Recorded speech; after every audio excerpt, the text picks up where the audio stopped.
भारत की राजनीति के सबसे पुराने पंडित जी के खानदान के 53 वर्षीय युवा यानी सतत युवा राहुल गांधी जी आदतन फितरतन भारत के बारे में, भारतीय समाज के बारे में, राष्ट्रीय स्वयंसेवक संघ के बारे में और इन सब से बढ़कर बात की बात में चीन के बारे में आधारहीन और अनर्गल बयान देने के आदी हो गए हैं।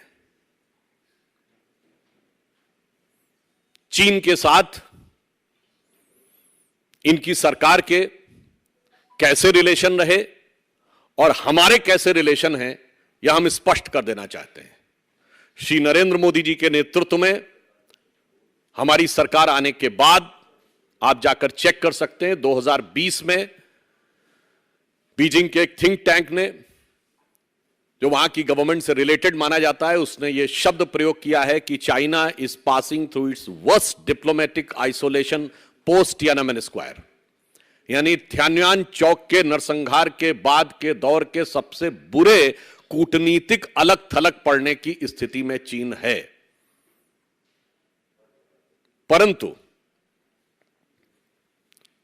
और यह हम नहीं कह रहे हैं, ये वहां के लोग कह रहे हैं, परंतु मुझे समझ में नहीं आता है कि राहुल गांधी जी को बार बार चीन की बातों पर इतना प्यार क्यों उमड़ आता है। ये राजीव गांधी फाउंडेशन को मिले हुए दान का एहसान है या चीन की कम्युनिस्ट पार्टी के साथ हुए करार का इकरार है कि बार बार वो भारत सरकार से तकरार करने को तैयार रहते हैं।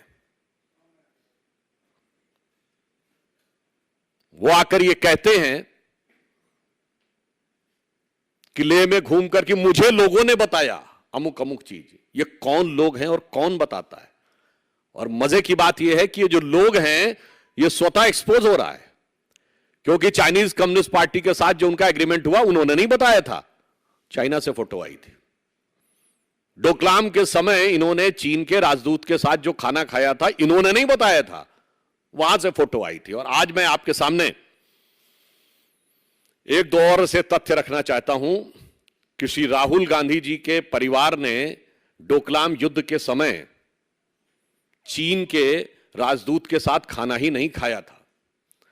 पंडित जवाहरलाल नेहरू ने अपने समय में चीन की फौज को खाना और रसद भी पहुंचाया था।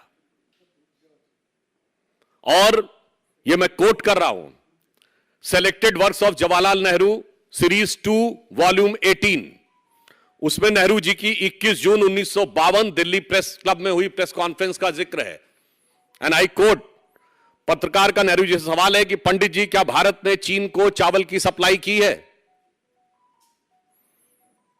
नेहरू जी का उत्तर है, चीन को बहुत अधिक मात्रा में चावल नहीं भेजे गए हैं। स्पेशल केस होने की वजह से हमने कम मात्रा में चावल भेजा है। जैसा कि आप जानते हैं, दुर्गम पहाड़ी इलाका होने की वजह से एक मुश्किल मार्ग है, यहां कोई भी काम आसान नहीं है। आगे सुनिए, लेकिन चीन की जरूरत को देखते हुए हमने बहुत मात्रा में चावल देने पर सहमत हुए हैं। यह चावल चीन की सेना के लिए बहुत जरूरी है और हम उन्हें जिंदा रखने में मदद कर रहे हैं, यद्यपि हम उन्हें तिब्बत के बाहर भी देखना चाहते हैं। Again I am quoting selected words of Jawaharlal Nehru series 2 volume 18। चीन की सेना जब तिब्बत में अत्याचार कर रही थी उस समय, और इसकी मैं बैकग्राउंड भी आपको बता देना चाहता हूं, उस समय जो चीन का नियरेस्ट शहर था, उस जमाने में आज की तरह तिब्बत में जाल नहीं था सड़कों का। चेंगडू से लगभग 2200 किलोमीटर दूरी थी लासा की, और भारत के तावांग से 240 किलोमीटर। भारत की तरफ से सड़कों की भी स्थिति अच्छी थी, क्योंकि शताब्दियों से व्यापार होता रहा था। वहां रसद पहुंचाना संभव था। चीन की सेना भूखों मरने की स्थिति में थी। तब इन महोदय ने जानते कितने चावल पहुंचाए थे, जिसको थोड़ा बहुत कर 3,500 टन 3,500 टन चावल भेज के, और बकौल जवाहरलाल नेहरू वो कह रहे हैं कि उनको जिंदा रखने में मदद करना चाहते थे। इसलिए राहुल गांधी जी, जब आप बोलने की कोशिश करते हैं तो याद रखिए, और मैं देश की युवा पीढ़ी को पुनः याद दिलाना चाहता हूं, आज भी भारत चीन की सीमा के ऊपर जो हमारा पैरामिलिट्री फोर्स है, उसका क्या नाम है? Indo Tibetan border police, Bharat Tibet सीमा पुलिस। क्यों? क्योंकि 1947 में हमारा पड़ोसी चीन नहीं था, पड़ोसी तिब्बत था। इसलिए आज भी उस बॉर्डर फोर्स का नाम है इंडो तिब्बतन बॉर्डर पुलिस। तो मान्यवर, मैं सिर्फ बताना चाहता हूं कि ये उस जमाने में हिंदी चीनी भाई भाई का प्यार था, और आज जो है वो इकरार है। तो मैं इस विषय पर जवाब चाहता हूं कि ये साफ करें दो बातें। इतिहास में आपने भूल नहीं की है, यह ऐतिहासिक अक्षम्य अपराध जैसी श्रेणी है कि आप उस देश को जिससे आपकी दुश्मनी साफ दिखने लगी थी, उसकी फौज को रसद पहुंचा रहे हैं।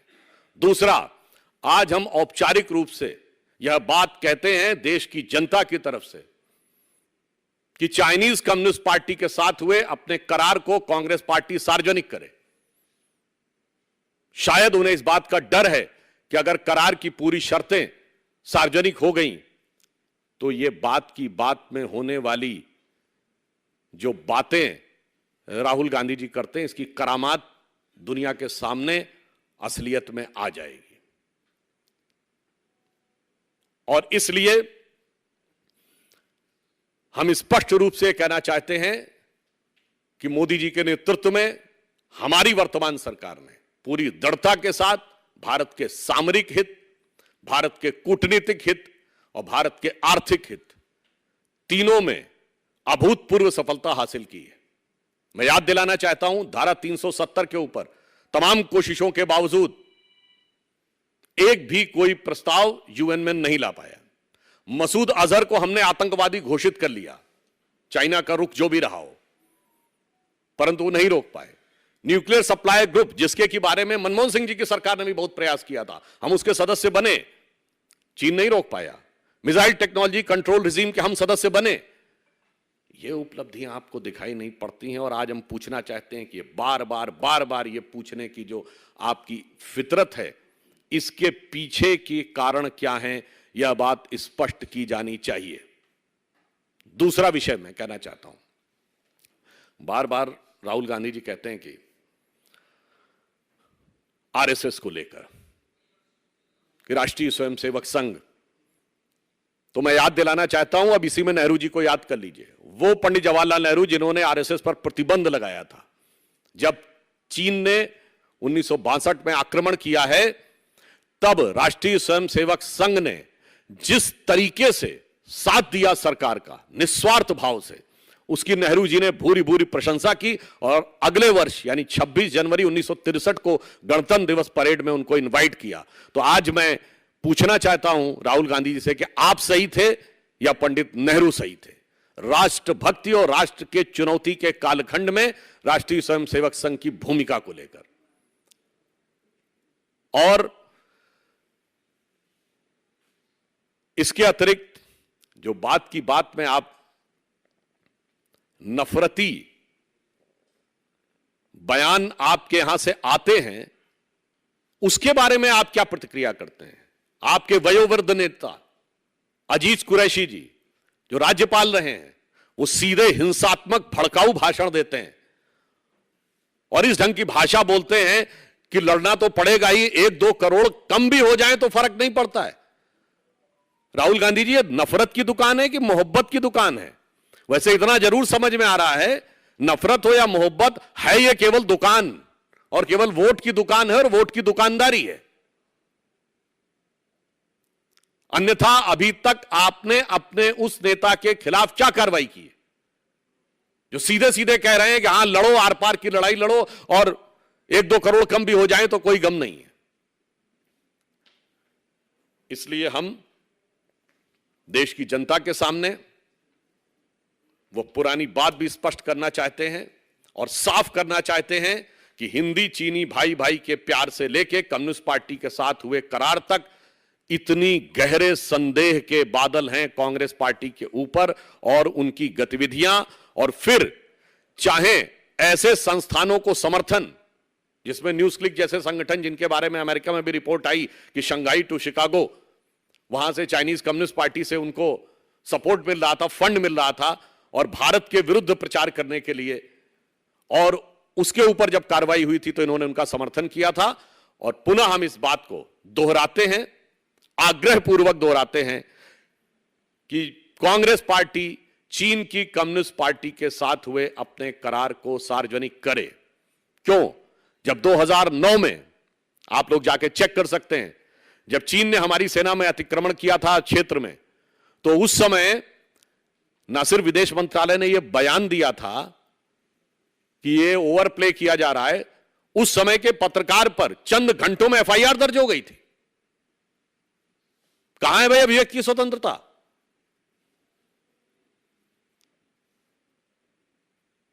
तो अंत में मैं सिर्फ यह अनुरोध करना चाहता हूं कि आप सभी पत्रकार और देश की जनता, आज के सूचना क्रांति के युग में जब सारी सूचनाएं सार्वजनिक रूप से सहज उपलब्ध हो गई हैं, उन चीजों को देखे। दूध का दूध, पानी का पानी हो जाएगा। और कांग्रेस पार्टी की जो ये फितरत है, जो परोक्ष रूप से निरंतर हमेशा विपक्ष में रहते हुए देश को कमजोर करने की जुगत में लगे रहते हैं, मैं याद दिलाना चाहता हूं 4 उदाहरण आपको। 62 का मैंने उदाहरण दिया, संघ ने कैसे चीन के युद्ध के समय समर्थन किया। 71 की पाकिस्तान वॉर के समय अटल बिहारी वाजपेयी जी ने इंदिरा जी की भूरी भूरी प्रशंसा की, कांग्रेसी आज तक कोट करते हैं। 95 में पीवी नरसिम्हा राव जी के समय में, जिस समय जेनेवा में कश्मीर को लेकर पाकिस्तान प्रस्ताव लेकर आया था, अटल जी नेता प्रतिपक्ष के रूप में नेतृत्व करते हुए गए और सारा क्रेडिट नरसिम्हा राव सरकार को वहां दिया, जो विरोध था घर में आके किया। 2010 में जब पाकिस्तान के प्रधानमंत्री नवाज शरीफ ने तत्कालीन हमारे प्रधानमंत्री डॉक्टर मनमोहन सिंह के लिए आपत्तिजनक व्यक्तिगत हमला किया था, तब मुख्यमंत्री के रूप में मोदी जी ने कहा था, कौन होता है पाकिस्तान का प्रधानमंत्री 125 करोड़ के भारतीयों के प्रतिनिधि के ऊपर ऐसी बात कहने वाला। हमारे ये 4 उदाहरण हैं जनाब। और आप आकर विपक्ष में क्या कर रहे हैं? इसलिए मैं कहना चाहता हूं कि एक जमाने में कांग्रेस कहती थी सरकार चलाना उन्हीं को आता है। अब जनता ने दिखा दिया कि सरकार चलाना किसे आता है। पर मैं कहना चाहता हूं, विपक्ष के रूप में गंभीर भूमिका निभाना उन्हें नहीं आता है। हम लंबे समय तक विपक्ष में रहे हैं, जिम्मेदार गंभीर विपक्ष की भूमिका निभाई है, और कम से कम राष्ट्रीय मुद्दों के ऊपर उनको भारतीय जनता पार्टी से सीखने का प्रयास करना चाहिए और इस प्रकार की अनर्गल बातें कहने से बचना चाहिए। धन्यवाद।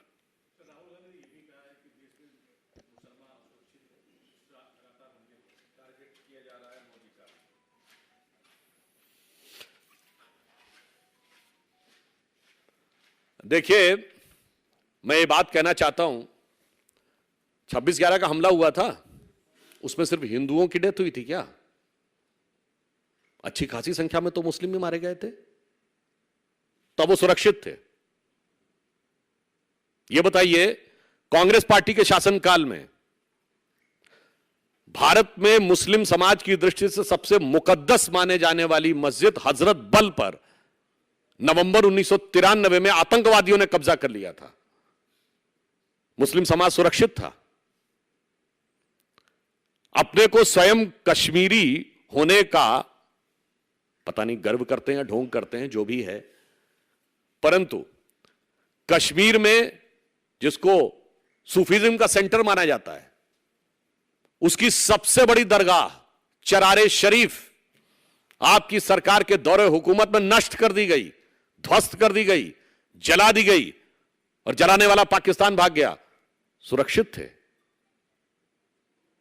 और मैं यह भी याद दिलाना चाहता हूं, हाशिमपुरा मलियाना कांड 1987, जिसकी जांच तक नहीं हुई। इसलिए जब आप बोलने का प्रयास करते हैं तो दुख की बात यह है कि आपकी सहानुभूति मुस्लिम समाज के साथ नजर नहीं आती है। कट्टरपंथी मुस्लिम ताकतों के आगे नतमस्तक होती नजर आती है। आज स्थिति यह है कि पूरे देश में शांति सुरक्षा का जो एक वातावरण बना है, अन्यथा आपकी सरकार के समय मैं पूछना चाहता हूं कि चंडीगढ़ से लेकर चेन्नई तक, दिल्ली से लेकर मुंबई तक, गुजरात से लेकर गुवाहाटी तक कौन सा ऐसा शहर था जहां पर आतंकवादी घटनाएं और धमाके नहीं हो रहे थे? और इन सब के बाद आप क्या लिखते थे? 26 नवंबर 2008 मुंबई में सबसे बड़ा हमला होता है और बैरक ओबामा ने अपनी किताब द प्रॉमिस लैंड में लिखा, मनमोहन सिंह जी को कोट करते हुए, कि भारत की सेना एक बड़ी कार्रवाई के लिए तैयार थी मगर कांग्रेस सरकार ने इसलिए कार्रवाई नहीं की क्योंकि उन्हें लगा कि इससे होने वाले वातावरण में भारतीय जनता पार्टी को राजनीतिक लाभ मिल सकता है। कांग्रेस पार्टी को साहस है तो ओबामा जी पे जाके मुकदमा कर दें। और उसके 9 महीने के बाद शर्मल शेख, जुलाई 2009, आप ज्वाइंट डिक्लेरेशन साइन करते हैं पाकिस्तान के साथ कि शांति वार्ता आतंकवाद से प्रभावित नहीं होगी, और इवन बलूचिस्तान भी उसका हिस्सा हो जाता है। यानी इन ए वे हम ये मान रहे हैं हमारी नीति बहुत स्पष्ट है। आपकी नीति थी कि शांति वार्ता आतंकवाद से प्रभावित नहीं होगी, मोदी जी की नीति है शांति वार्ता आतंकवाद के साथ शुरू ही नहीं होगी। Terror and talks can't go together. इसलिए पिछले 9 साल भारत के इतिहास में एकमात्र 9 साल हैं जब हमने कोई औपचारिक द्विपक्षीय वार्ता नहीं की है। इसलिए शांति, सुरक्षा, सौहार्द को लेकर कम से कम वह प्रवचन देने का प्रयास न करें। सुधांशु जी, कश्मीर फाइल्स को जो राष्ट्रीय पुरस्कार मिला है उसको लेकर तमाम विरोधी दल कह रहे हैं कि जिस फिल्म ने समाज में नफरत फैलाया उसको राष्ट्रीय एकता को बढ़ाने के लिए पुरस्कार सरकार ने। देखिए, ये जूरी का निर्णय है और मुझे लगता है जो लोग कला, अभिव्यक्ति, स्वतंत्रता, ये सारी बातें करते हैं तो उनको कलाकारों के जो जजेस थे उनके बारे में टिप्पणी करने से बचना चाहिए। और दूसरी बात, हम ये कहना चाहते हैं यदि कोई भी चीज का यथार्थ दिखाया जाता है तो इसमें नफरत कैसी? ये बताइए, ये अत्याचार करने वालों के साथ कौन अपने को जोड़ रहा है जो नफरत उसके मन में आती है? शिंडलर्स लिस्ट हॉलीवुड की बड़ी फेमस फिल्म है जो ज्यूइश होलोकॉस्ट पे बनी थी, उसको ऑस्कर अवार्ड भी मिले, तो किसी ने तो नहीं कहा कि वो जर्मन और ज्यूज के बीच में नफरत पैदा कर रही है। यही परिस्थिति है। क्योंकि मैं पुनः एक बात कह देना चाहता हूं, 2 उदाहरण देके। डॉक्टर एपीजे अब्दुल कलाम को राष्ट्रपति हम लोगों ने बनाया 2002 में, और ये सारी सेकुलर ब्रिगेड उनके खिलाफ खड़ी थी। आज भी बताइए, डॉक्टर कलाम मेमोरियल में कितने इन सेकुलरिज्म के सूरमाओं के आपने फोटो देखिए, जाकर सोशल मीडिया पर चेक करिएगा। 15 अगस्त 47 को पहली शहनाई लाल किले पर उस्ताद बिस्मिल्लाह खान ने बजाई थी और उन्हें भारत रत्न 2001 में मिला। 50 साल के कांग्रेस के राज में नहीं मिला। इसलिए अच्छा और सच्चा मुसलमान इन्हें अच्छा नहीं लगता है। ये केवल मुस्लिम समाज को अपराधियों और आतंकवादियों से जोड़कर भारत का ही नुकसान नहीं करते हैं, उस समाज का भी नुकसान करते हैं।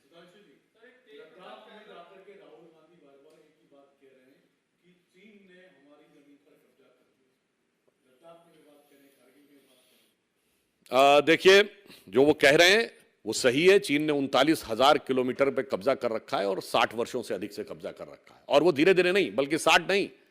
मैं आपको ये भी एक फैक्ट बता दूं, जाके चेक कर लीजिएगा।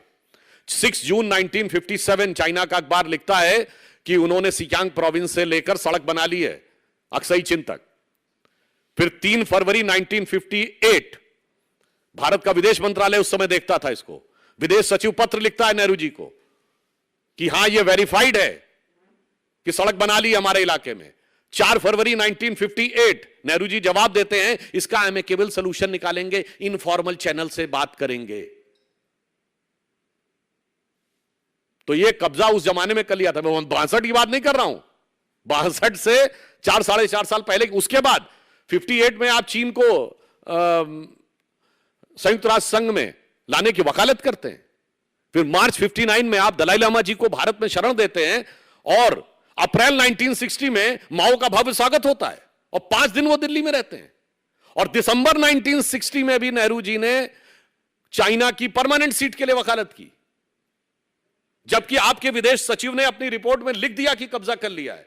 तो इसलिए मैं कह रहा हूं कब्जा है, मगर बकौल नेहरू सरकार के विदेश सचिव के 3 फरवरी 1958 से।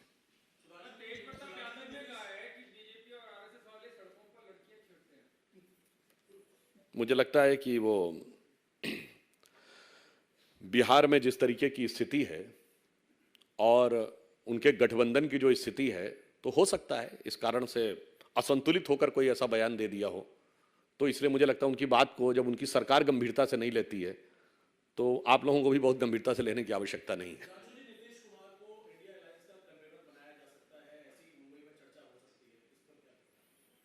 जनाब, सारी समस्या तो वहां यही है, किसी को मोदी जी से नहीं लड़ना है, किसी को भारतीय जनता पार्टी से नहीं लड़ना है, सबको आपस में लड़ना है।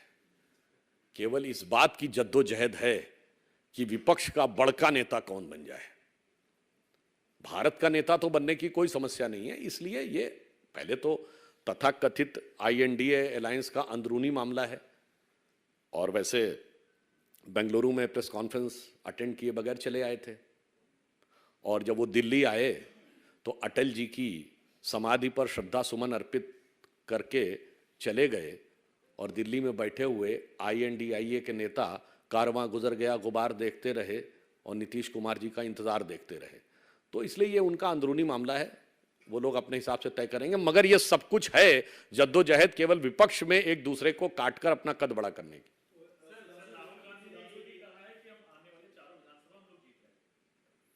उन्होंने तो बहुत सारी बातें कही हैं, इसीलिए तो मैंने अभी कहा ना। देखिए, सबको मालूम है जन्नत की हकीकत, लेकिन दिल को बहलाने को गालिब ख्याल अच्छा है। सुधांशु जी, ओवैसी ने कहा है कि एक तरफ चीन जमीन हड़पे हुए है, उधर दूसरी तरफ प्रधानमंत्री नरेंद्र मोदी चीन के राष्ट्रपति से हाथ मिला रहे हैं। इस पर आपको क्या कहना? दूसरा एक है सर, आपको लगता है कि शरद पवार ने अब अजित पवार को अपना नेता मान लिया है, थोड़ा पार्टी में डिवीजन नहीं हुआ है, आपको लगता है शरद पवार भी अब NDA के हिस्सा बन रहे हैं दोनों? देखिए, वैसे जो INDA के नेता है ना, भिन्न भिन्न पार्टियां, ये पहले जब अलग अलग रहती कहती हमें मिलना है, हमें मिलना है, और जैसे ही नजदीकी आ जाती है तो उनकी तकरार उभर के सामने आती है। मतलब दूर रहते हैं तो इकरार है, और नजदीक है तो तकरार है। तो इन पे तो मुझे पुरानी वो पंक्ति याद आती है कि मिलो न तुम तो हम घबराएं, मिलो तो आंख चुराएं, हमें क्या हो गया है। अब सर, ओवैसी जी तो देखिए, हर मुद्दे के ऊपर मैं पहले भी एक बार बोल चुका हूं कि वो सदैव युद्ध की मुद्रा में रहते हैं, सदैव कोई ना कोई आक्रामक बयान देते रहते हैं। मुझे लगता है वो हैदराबाद के सांसद हैं और निज़ामुल मुल्क के निज़ाम के फरमा बरदार, झंडा बरदार हैं। तो अभी मुझे लगता है हैदराबाद की सरहदों के बारे में बात करें तो ठीक है, हिंदुस्तान की सरहदों के बारे में बातें करना मुझे लगता है उनकी हिमाकत नज़र आती है।